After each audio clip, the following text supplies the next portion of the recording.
What's up, YouTube? Today I'm going to make a video talking about clones. This is my clone setup that I use. I can fit 18 of these cups in this tray. And I got my little Bloom Plus 2500 light up there. It's a 250 watt quantum board. Anyways, I usually set the par about 100. And that's through this, so I'll put my phone in there and adjust the par via the power knob here to get 100 inside, maybe 150 at the most, depending on how hard I want to push these clones.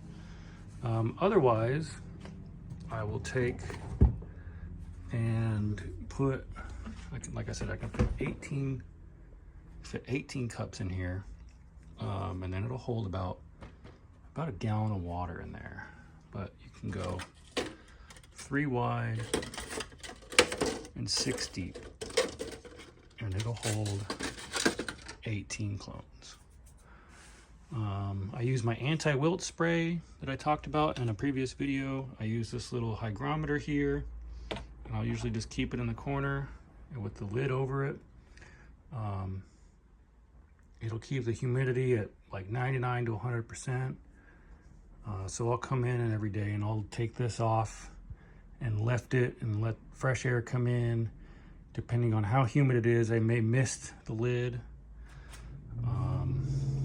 I've had to space the lid up before with like a 2x4 on each side because I had too much humidity, and so I ended up having mold growing in on the top of the soil. So that was one problem I had to avoid with that. But once I realized that I needed a little bit of airflow, I was able to keep the humidity at 90%, no problem. Typically when I cut a clone, I'll cut it all the way up as far in as 2 weeks in the flower. But typically I'll cut, I don't know, a 6-inch clone at least, and then when I cut them, I throw them just straight into a cup of water. So I'll just have one of these, no holes in the bottom, and just fill it full of water and just throw my cuttings in there. And I always go for at least a 4-inch cutting. If it's shorter than 4 inches, it's not going to survive. If it's longer than that, usually pretty good. I had my last round of 18 clones.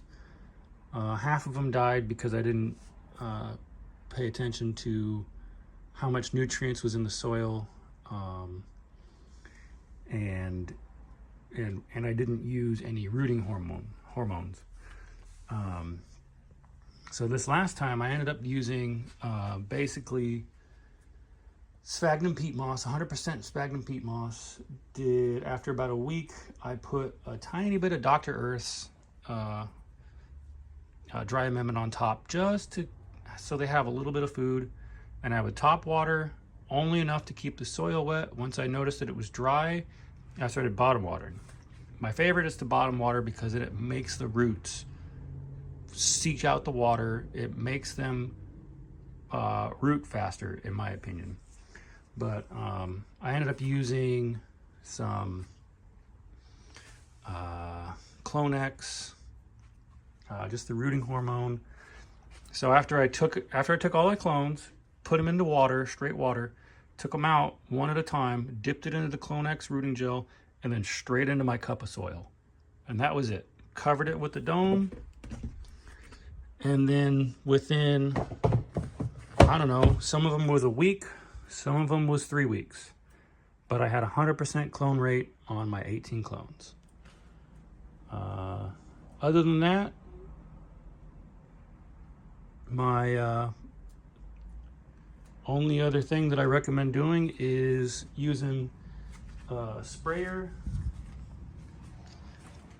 like this one here, and just going over, misting everything, keeping everything moist, and then using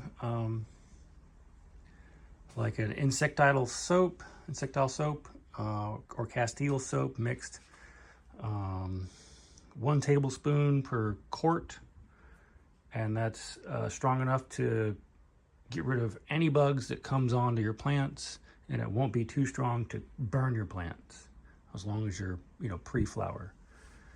Because once you're in flower, the only thing that I've heard that you can actually spray would be JWA, or Jadam Wetting Agent, which is kind of like a soap, but it's not exactly a soap.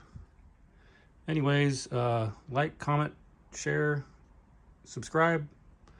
Otherwise, I'll catch you guys on the next one. Peace.